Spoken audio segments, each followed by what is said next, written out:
आसाम पे चर्चा हो रही है, हुँ। क्योंकि वहां के मुख्यमंत्री जो है भ्रष्टाचार में वो इतने डूबे हैं कि सिर्फ उनके कुछ बाल वाल दिख रहे हैं, बाकी पूरा डूब चुके हैं वो पानी में। सर्वे सर्वा नरेंद्र मोदी जी के पास सबसे बड़ा हथियार है तो वो उनकी चुप्पी है, वो उनका मौन है। वो किसी चीज पे नहीं बोल रहे। हेमंत बिस्व शर्मा का किताब बनाई थी भारतीय जनता पार्टी ने 2015 के चुनाव में, और उस पुस्तिका को लॉन्च किया गया था। अजीत पवार के जो है चिट्ठे बनाए थे इन्होंने भ्रष्टाचार के, लेकिन वो जैसे ही भारतीय जनता पार्टी में गए वो साधु संत हो गए। नमस्कार दोस्तों, कैसे हैं आप लोग? उम्मीद है आप सभी अच्छे होंगे। गुजरात लॉबी को लगता है कि देश में कोई भी जुमला फेंक दो और लोग उस जुमले को लेकर घूमते रहेंगे और अपना सत्ता सिंहासन पर बैठकर मजे करो। अब मुख्यमंत्री जो भारतीय जनता पार्टी के हैं वो हिमंता बिस्वा शर्मा हो या फिर अरुणाचल प्रदेश के पेमा खांडू हो, ये तो भ्रष्टाचार में संलिप्त नजर आ रहे हैं। गले तक भ्रष्टाचार में ये पड़े हुए नजर आ रहे हैं। तो फिर प्रधानमंत्री नरेंद्र मोदी खामोश क्यों है? प्रधानमंत्री नरेंद्र मोदी कुछ करते क्यों नहीं और बोलते भी नहीं? उनकी खामोशी के पीछे आखिरकार क्या है? क्या इसमें भी नेहरू जी की कोई गलती है क्या? करेंगे बात। केपी मलिक जी हमारे साथ जुड़े हैं। सर, बहुत बहुत स्वागत है आपका। धन्यवाद हिमांशु जी, आपका और आपके दर्शकों का। सर, नॉर्थ ईस्ट में इस वक्त असम में चूंकि इलेक्शन हो रहा है तो वहां पर सियासी सरगर्मी तेज है। हिमंता बिश्वा शर्मा और उनकी पत्नी पर गंभीर भ्रष्टाचार के तमाम आरोप लगाए गए हैं। इस बीच हमने देखा सुप्रीम कोर्ट ने अरुणाचल प्रदेश के जो मुख्यमंत्री हैं पेमा खांडू, उन पर भी जो है सीबीआई की जो है निगाह रख दी है और सीबीआई अब उनके भ्रष्टाचार की भी जांच करेगी। तो ये नॉर्थ ईस्ट में पहली बात हो क्या रहा है? और भारतीय जनता पार्टी के जो सबसे बड़े लीडर हैं मोदी जी, वो तो कहते हैं ना खाऊंगा ना खाने दूंगा, लेकिन इनके मुख्यमंत्री तो खा भी रहे हैं और खिला भी रहे हैं जमकर, जनता को चूस रहे हैं। लेकिन मोदी जी खामोश बैठे हुए हैं। क्यों भाई?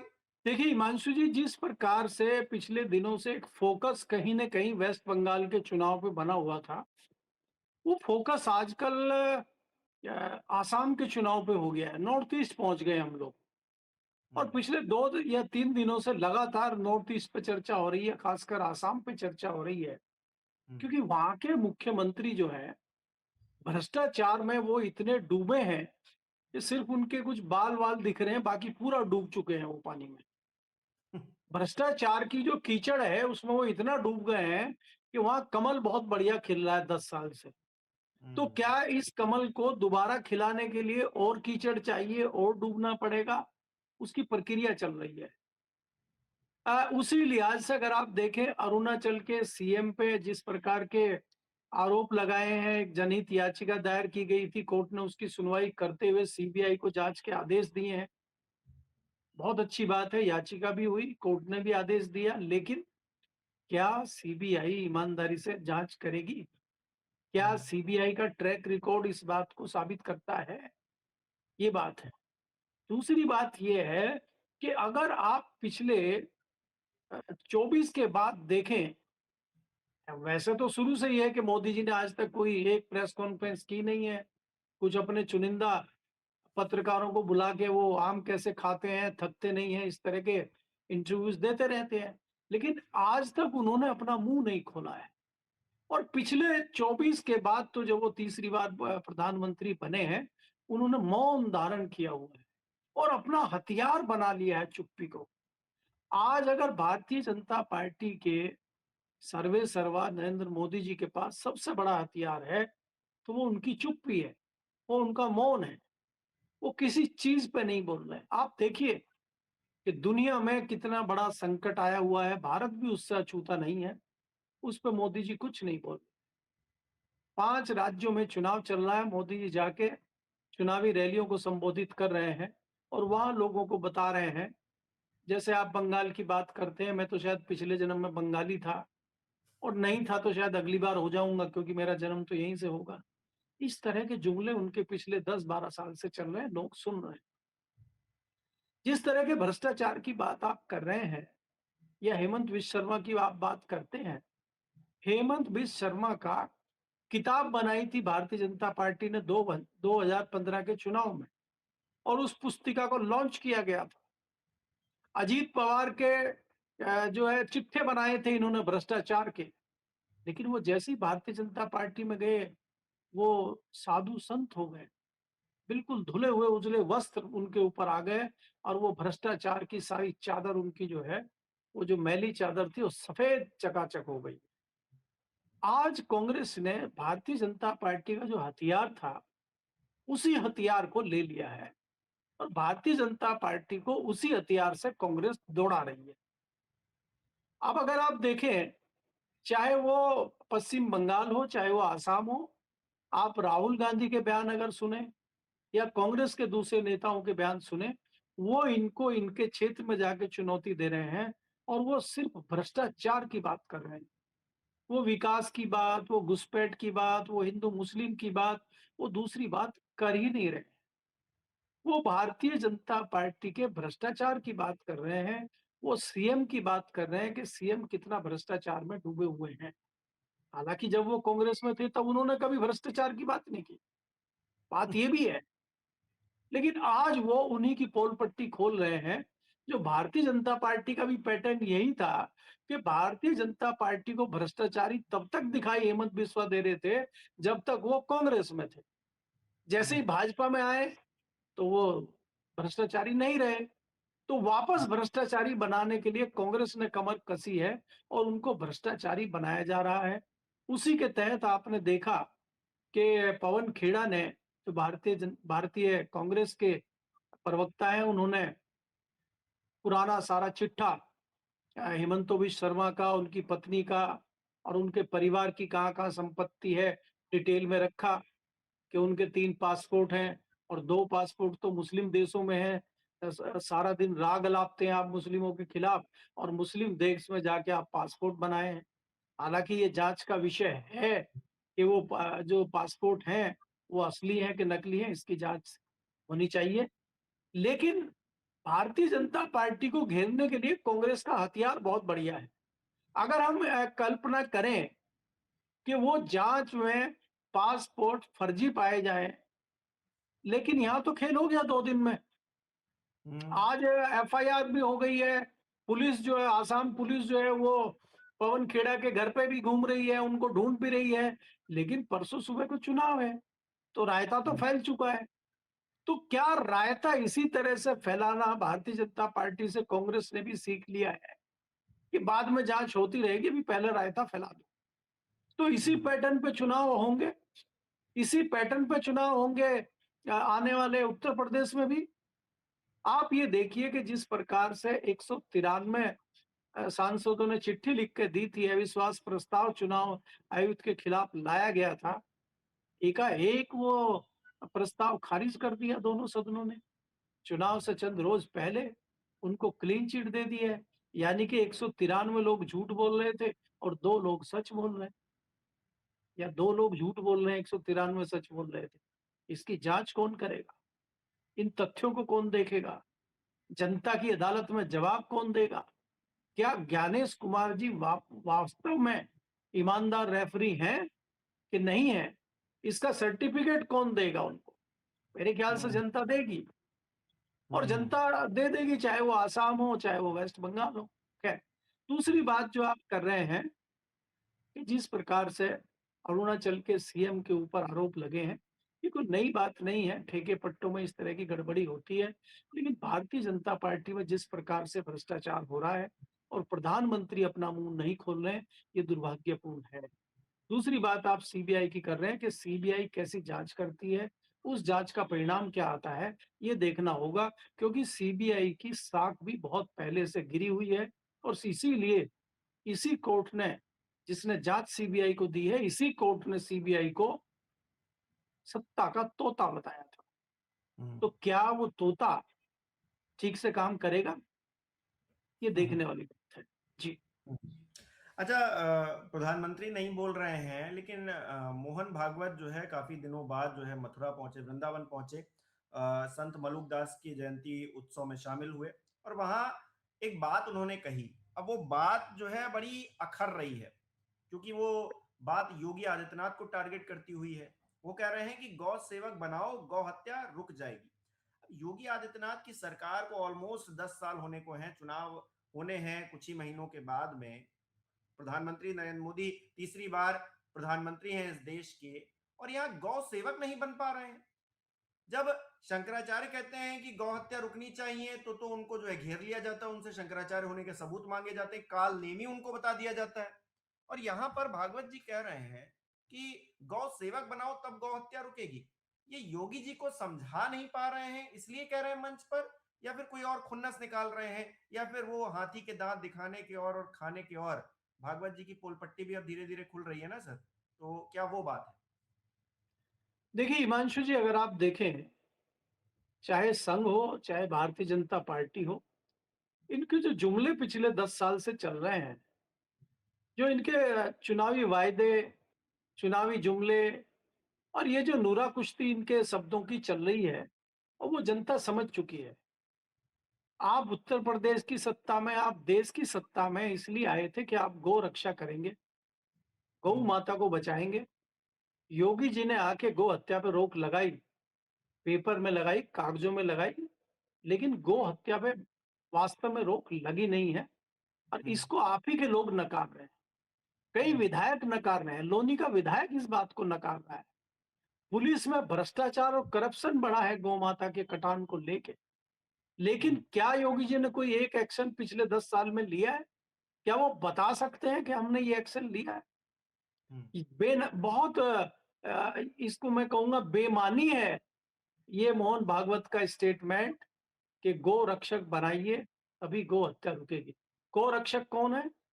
गो रक्षक तो गो रक्षक के नाम पे दलाली कर रहे हैं, और जो कसाई है गाय काटने वाला, उसके साथ मिल बांट के पैसा कमा रहे हैं। इस तरह की सूचनाएं कई सारी हैं। और तो एक गौ वास्तव में अगर सेवक कोई थे गो ना सर, रक्षक, मथुरा में गौ सेवक थे तो वो संत, उनको जो है वो तो एक्सीडेंट में मारे गए, वो तो मर इसीलिए गए, मैं कह रहा हूं, सेवक इसीलिए तो मर रहे इसीलिए मैं कह रहा हूं कि जिस जिस प्रदेश में आप कानून व्यवस्था के नाम पे इतराते फिर रहे हैं, उसी प्रदेश में गो रक्षक को गाड़ी से कुचल के मार दिया जाता है, तो ये तो गो रक्षा हो रही है, और गो हैं। रक्षकों की रक्षा हो रही है, और आप कह रहे हैं कि कानून व्यवस्था उत्तर प्रदेश में बहुत बढ़िया है। और अगर वास्तव में देखा जाए, दुर्भाग्यपूर्ण बात है हिमांशु जी, असली गोरक्षक कौन है? असली गोरक्षक तो किसान है। आप तो किसान को बर्बाद करने पर तुले हुए हैं। हम्म, आपने किसान को खत्म कर दिया है, जो असली गोरक्षक था। अगर आज भी आप जिस प्रकार से कर रहे हैं कि खाली गौ रक्षा करने से नहीं होगा कि आपने गौ रक्षा कर, गौ के साथ आपको बैल की रक्षा भी करनी होगी, और उसकी बैल की रक्षा किसान कर सकता है। किसान को अगर आप ऑर्गेनिक खेती, परंपरागत खेती बढ़ाने के लिए उसकी मदद करते हैं, और उसको उत्साहित करते हैं, प्रोत्साहित करते हैं कि आप गौ पालन करिए, आप पशुपालन करिए, आप बैल पालन करिए, आप दीजिए ना भाई। आप 6,000 रुपया किसान सम्मान निधि दे रहे हैं, किसानों का बड़ा सम्मान कर रहे हैं। 6,000 रुपया साल में, तो वो किसान इतना पैसा उसके पास पहुंच गया कि उसको रखने को जगह नहीं मिल रही है किसान को। वो ढूंढता फिर रहा है कि भैया हमारा पैसा कोई रख लो, हमारे पास बहुत ज्यादा आ गया। उस किसान को वास्तव में आप क्या दे रहे हैं? सरकार की कोई ऐसी योजना नहीं है कि आप पशुपालन को बढ़ावा दें। अगर आपको गौ को बचाना है, तो सबसे पहले आपको बैल को बचाना होगा, बैल को संरक्षण देना होगा, और उसको करने के लिए आपको किसान की चौखट पे जाना होगा। खेतों खलिहानों में जब तक किसान के पास बैल नहीं होंगे, ट्रैक्टर का सत्यानाश नहीं होगा, तब तक गौ माता भी नहीं बचेगी। और गौ माता नहीं बचेगी तो बैल नहीं बचेगा, और बैल नहीं बचेगा तो किसान भी नहीं बचेगा, और खेती ट्रैक्टर से होगी, केमिकल से होगी, तो इंसान भी नहीं बचेगा। बीमारियां आएंगी, कैंसर आएगा, केमिकल आएगा, तो सबको बर्बाद होना है। तो ये तो सर ये हमें बड़ा, इनका जो बयान है भागवत जी का, मुझे बड़ा बेमानी लगता है, और खाली नूरा कुश्ती लगता है। और वैसे भी वास्तव में अगर आप देखेंगे, चाहे योगी जी हो चाहे मोदी जी हो, आजकल भागवत जी को सुन कौन रहा है वैसे? हम्म, जी। अच्छा, कितना कॉन्ट्रोडिक्टरी चीजें हो रही हैं उत्तर प्रदेश के अंदर। एक तरफ केशव प्रसाद मौर्य कहते हैं कि गाय को कोई खरोच भी नहीं लगा सकता है हमारे रहते, उनका ये बयान है, ये हम लोग अपनी तरफ से नहीं बनाया, उन्होंने मीडिया के सामने ये कहा कि कोई खरोच भी नहीं लगा सकता। और इधर भागवत जी कह रहे हैं कि गौ सेवक बनाओ, गौ हत्या तब रुकेगी। यानी कि वो ये मान रहे हैं कि गौ हत्या हो रही है, यानी कि लोनी का जो विधायक कह रहा है वो सही कह रहा है, ये उस बात को मान रहे हैं, प्रूफ कर रहे हैं कि गौ हत्या हो रही है और उसके लिए गौ सेवक बनाने पड़ेंगे। लेकिन केशव मौर्य जैसे गौ सेवक हैं जो कह रहे हैं कि खरोच नहीं आएगी, लेकिन हत्याएं भी हो रही हैं। कुल मिलाकर जो राजनीति चल रही है इन दिनों, वो गाय की कटान नहीं हो रही है और हो रही है। इस बात पे जो है आपस में ही ये लोग जो है लड़ते हुए नजर आ रहे हैं या फिर बयानबाजी करते हुए नजर आ रहे हैं। पहले तो इनको क्लियर कर लेना चाहिए हो क्या रहा है, फिर ये क्लियर करना चाहिए कि इसको रोकेंगे कैसे। नहीं देखिए हिमांशु, अगर आप देखेंगे ये अलग-अलग बयान है, अलग-अलग समय पे दिए गए बयान हैं। इसमें वास्तविक स्थिति क्या है वो हम सबके सामने है। केशव मौर्य जो है वो हवाई बयान दे रहे हैं, उसका कोई मतलब नहीं है, उनको धरातल की जानकारी नहीं है। मुझे लग रहा है कि एक मीटिंग बढ़िया उनको लोनी के विधायक नंदकिशोर गुर्जर जी के साथ बैठ के करनी चाहिए और उन तथ्यों पर डिस्कस करना चाहिए जो तथ्य उन्हीं उनके के पास कहने हैं। के नेता है सर वो तो वो उन्हीं तो के उन्हीं। नेता हैं, उन्हीं की पार्टी का मामला है। वो अपने घर में बात नहीं कर पा रहे, दिए के नीचे अंधेरा कर रहे हैं और भाषण झाड़ते फिर रहे हैं। मैं इसीलिए आपको कह रहा हूँ कि जो हवाई हवाई भाषण चल रहे थे इनके, वो अब समाप्त हो चुके हैं, जनता भी समझ चुकी है, लोग भी समझ चुके हैं। मोहन भागवत जी के बयान को कौन सीरियस ले रहा है, कौन लोग गौन सेवक बनने के लिए आ रहे हैं, ये अभी देखना होगा। जिस बिल्कुल। प्रकार से भारतीय जनता पार्टी से मोहभंग लोगों का हो रहा है, तभी तो आप यूजीसी लेके आते हैं।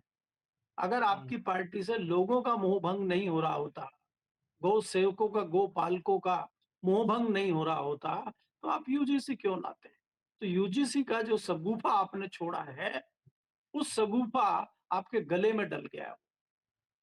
उस सगुफे से कैसे निकलेंगे? और क्या वो वास्तव में आपको बचा पाएगा? क्या वास्तव में दलित और पिछड़े वोटर को वो भाजपा में ला पाएगा? ये देखना होगा। क्योंकि भाजपा को नुकसान इसी चीज का दिखाई दे रहा है आने वाले चुनाव में कि पीडीए वाला जो मुद्दा है विपक्ष का, और दूसरा जिस प्रकार से आप यूजीसी लेके आए हैं, ये सहारा बनता हुआ नजर नहीं आ रहा है आपको। जो दलित पिछड़ा चला गया है, वो वापस भारतीय जनता पार्टी में आएगा, इस पे मुझे थोड़ा संशय है। भारतीय जनता पार्टी नूरा कुश्ती करती रहे, मोहन भागवत जी अलग अलग बयान देते रहे, योगी जी बताते रहे कि गोरक्षा बहुत अच्छी हो रही है। अगर गोरक्षा हो रही है तो फिर मोहन भागवत जी क्यों कह रहे हैं कि गोरक्षक बनाओ? और ये क्या गोरक्षक जो है, ये क्या अग्निवीर आएंगे बन के, या कहाँ से ट्रेनिंग होगी इनकी? तो इसका मतलब मोहन भागवत जी कह रहे हैं योगी जी को कि एक नया ट्रेनिंग इंस्टीट्यूट खोल दो गोरक्षक बनाने के लिए। क्योंकि वो धर्म रक्षक बनाने के लिए तो इंस्टीट्यूट है उनके पास, गोरखपुर में मठ है, बाकी जगह है। तो जहाँ पे आप धर्म रक्षक बना रहे हैं, वहाँ गो रक्षक भी बनाएंगे अब, तो उसके इंस्टीट्यूट भी खोले जाएंगे। अच्छा एक आप और मजेदार शिक्षाओं को बात। बंद करके, आप शिक्षा संस्थानों को बंद करके ये गो रक्षक के इंस्टीट्यूट और धर्म रक्षक के इंस्टीट्यूट खोल दीजिए। शिक्षा की हमें कोई आवश्यकता नहीं है। स्कूल और कॉलेज बंद करके ये इंस्टीट्यूट खोलने चाहिए और इसी पर मोहन भागवत जी और योगी जी जो है रिसर्च करें और लोगों को आगे बढ़ाएं, क्योंकि बाकी चीज की तो हमें जरूरत नहीं है। अच्छा मजेदार बात सर ये है कि ये गौ सेवकों को बढ़ाइए, गौ रक्षा कीजिए, ये सब बातें करते हैं और सरकार प्लान क्या बना रही है, जो गौशालाएं हैं उनको प्राइवेट हाथों में देने का प्लान बन रहा है उत्तर प्रदेश के अंदर। तो ये क्या कर रहे हैं, क्या कह रहे हैं, इनको खुद ही नहीं समझ में आ रहा है। इनकी कथनी और करनी में इतना कॉन्ट्रडिक्शन है कि मतलब लोग भी जो है अपना सर पीटने लगे, इनकी बातें नहीं सुनना चाहते। हिमांशु जी, अंत में मैं इसमें एक बात कह दूं आपको कि जो इनके बॉस हैं, असली बॉस बिल ग्रेट्स, वो ये कह रहे हैं कि गऊ के पाद से जो ब्रह्मांड है उसको बड़ा नुकसान हो रहा है। उसको बचाने के लिए हमें गौ हत्या करनी ही होगी। क्या उसको कभी जवाब देंगे मोहन भागवत जी, योगी जी, प्रधानमंत्री मोदी जी? या खाली यहीं जो है मथुरा में और यूपी के अलीगढ़ में गौरक्षक बना के जिंदाबाद के नारे लगाते रहेंगे? असली गौ हत्या कहाँ से हो रही है? असली गऊ को बर्बाद कहाँ से किया जा रहा है? ये तो दुर्भाग्य है हम लोगों का। जिसको हम माता कहते हैं, जिसको हम गौ माता कहते हैं, उसके उसको मजाक का विषय इन्होंने बना दिया है। और अगर कोई सचमुच कोई बात करने की कोशिश करता है, शंकराचार्य जैसा पद पे बैठा हुआ व्यक्ति, उसके साथ आप किस प्रकार से व्यवहार करते हैं, वो आपके सामने है। तो आपकी कथनी और करनी में जो फर्क है वो साफ दिखाई देता है। और ये भारत के लिए बहुत बड़ा दुर्भाग्यपूर्ण विषय है, जिस पर जनता को विचार करना चाहिए। आने वाले जो युवा हैं उनको विचार करना चाहिए। अगर हमारी संस्कृति से गौ अलग होती है, तो बहुत सारी चीजें अलग होंगी। विश्व हमारे लिए क्या करना चाहता है? विश्व के जो तथाकथित ये आज की डेट में सरकार चलाने वाले बिल ग्रेट जैसे लोग हैं, क्या वास्तव में वो हिंदुस्तान का भला चाहते हैं? वो गऊ के पाद से ब्रह्मांड को खतरा बता रहे हैं। तो वास्तव में खतरा है क्या?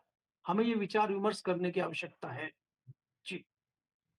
बहुत बहुत शुक्रिया सर हमारे साथ जुड़ने के लिए, तमाम बातचीत के लिए। हमारे दर्शक किस तरह से देख रहे हैं इन विषयों को कमेंट करके जरूर बताएं। इस वीडियो को लाइक करना शेयर करना मत भूलिएगा। हमारे चैनल को सब्सक्राइब नहीं किया है तो वो भी जरूर कीजिएगा। आप हमें सहयोग भी कर सकते हैं ज्वाइन बटन पर क्लिक करके। बहुत बहुत धन्यवाद आप सभी का।